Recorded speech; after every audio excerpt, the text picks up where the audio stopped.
It's Saturday, July 16th, 2016. Alex Jones here with the most dire geopolitical alert that we have ever issued in my 21 years on air.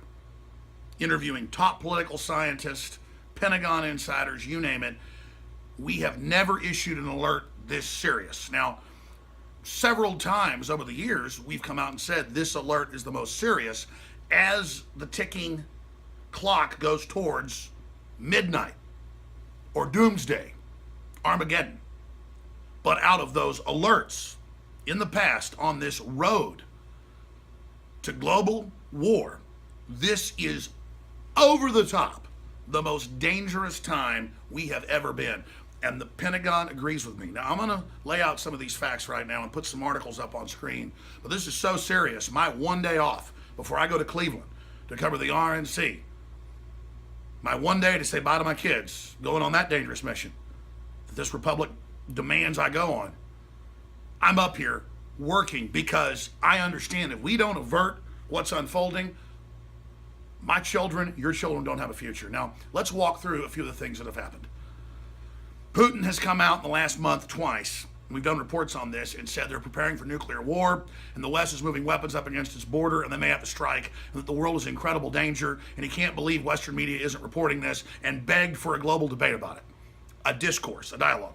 The communist Chinese, who are horribly evil, but that our government's armed and given the missiles to be able to hit the United States effectively, has been moving into the South China Sea. And now, as we speak, there's stories on Infowars.com from mainstream news, but overseas, not here, that major U.S. and Chinese fleets are lining up against each other, and the communist Chinese president said they're preparing for all-out war, including possible World War III.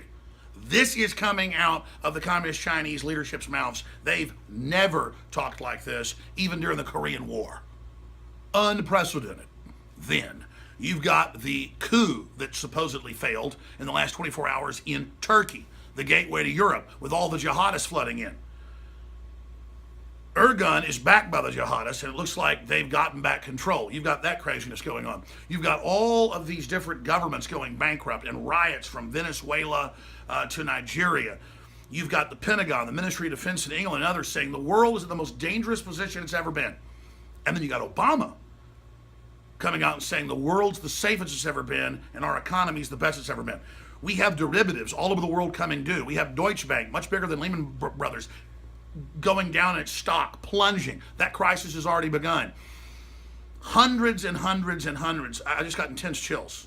Hundreds and hundreds and hundreds of different things are coming together to create the perfect storm. And then you've got all these historians, all these geopolitical scientists, all these political scientists, all these analysts from Russia, England, the U.S., Canada, Australia, Germany, it doesn't matter, saying we have all the same political things happening that led to World War I and World War II. Wars starting, all sorts of crises unfolding, and historically, they don't know why, but since the time of the Romans, and the Chinese and the Japanese wrote about this too, that it seemed when there was earth changes and volcanoes and earthquakes, that was a harbinger of war as well.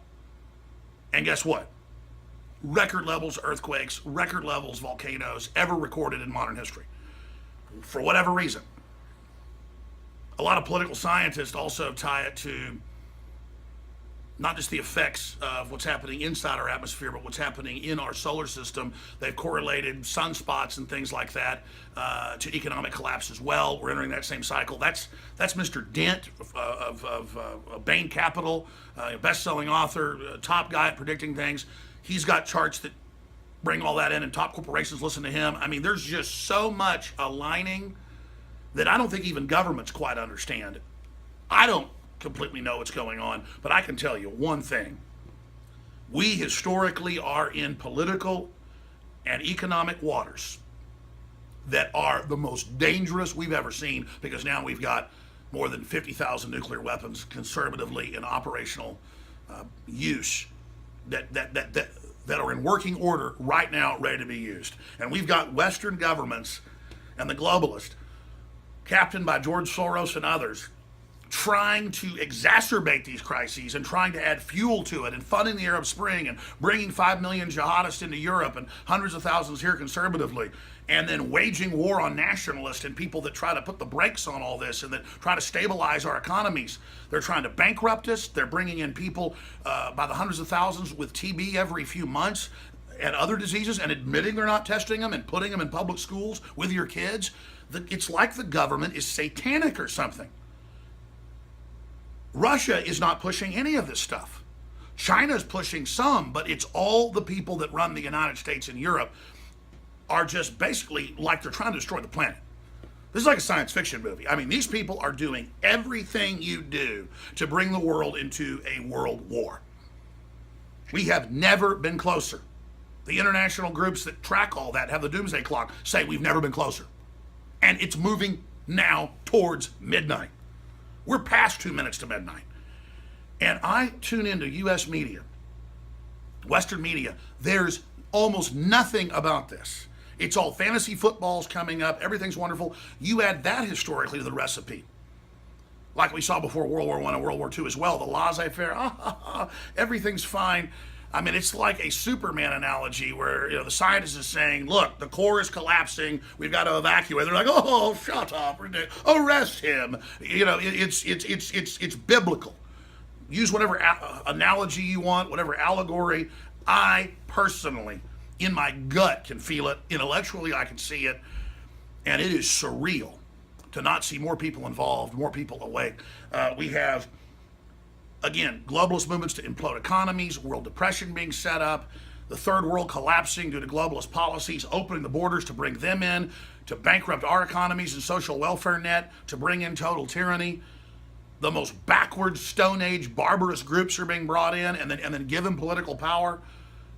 This is modern 21st century warfare directed by the globalists at the top against all the nation states and all the individuals and against any type of independence, any type of intelligence.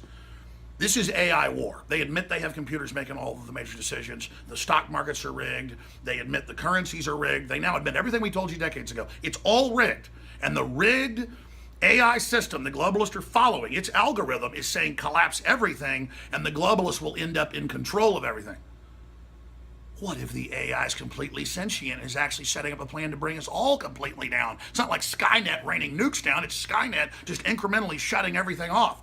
All I know is whether it's Skynet, which by the way is a real Pentagon term before that movie came out, The Terminator, that's art imitating life, or whether it's just globalists they're engaging in worldwide economic siege, regardless, the ends are there. We are hurtling towards world war. And I hope in 6 months we aren't, sitting here with stuff radiating. I want to try to back this down, dial this down, and stop this. But you see all hell breaking loose with coups and economies imploding and migrants pouring over borders and all sorts of bizarre behavior going on. And our governments are telling us that if we try to prep or get prepared, we're terrorists. That tells you that they're planning to use this global crisis to bring in their total world government. But every major economist I talk to, historian we talk to, once you collapse something this complex, it doesn't come back. So if they think they're collapsing it to take control of it, that's delusional. No, they want a post-industrial world. It's the official UN plan, Agenda 21, Agenda 2030, and this is our own species waging war against us. They see us as a cancer, the globalists do. The truth is, they're the cancer. They're stopping innovation. They're stopping countries working together. They're sowing chaos. This has been an emergency World War III report, ladies and gentlemen. Let's debate about this. Let's spread this video out to everybody. I'm sure this video will get 5 or 6 million views on YouTube, millions on Facebook. That isn't enough, okay? It needs to get 100 million views. We need to force a debate, or you should shoot videos about this and talk about this and make this an issue here in the West where people are asleep at the switch, but the folks running our government, they're not asleep at the switch. They know what they're doing, and the Pentagon and others have been the ones stopping it, stopping the West funding ISIS and Al-Qaeda into Syria, stopping Obama overthrowing our allies. I mean, we have criminals in our government working against our country and everybody else. It's like Spectre. It's an international group attacking all the nation states and individuals. More reports coming. More reports coming. I'm about to get on a plane to Cleveland. We'll be having live reports there. We already have a team there on the ground. Notice all the hell breaking loose there. Black Lives Matter, the attempt to destabilize the United States, the civil unrest. It's happening all over the world. See, there's so many other points. Let's force a debate about this, and let's force a debate about who's using the crisis to get more power, who is, in many cases, creating the crises. Infowars.com is a rallying point. It's the front lines of the info war. You are the folks that built the info war, and I salute you for your fight. Now let's take it to the next level.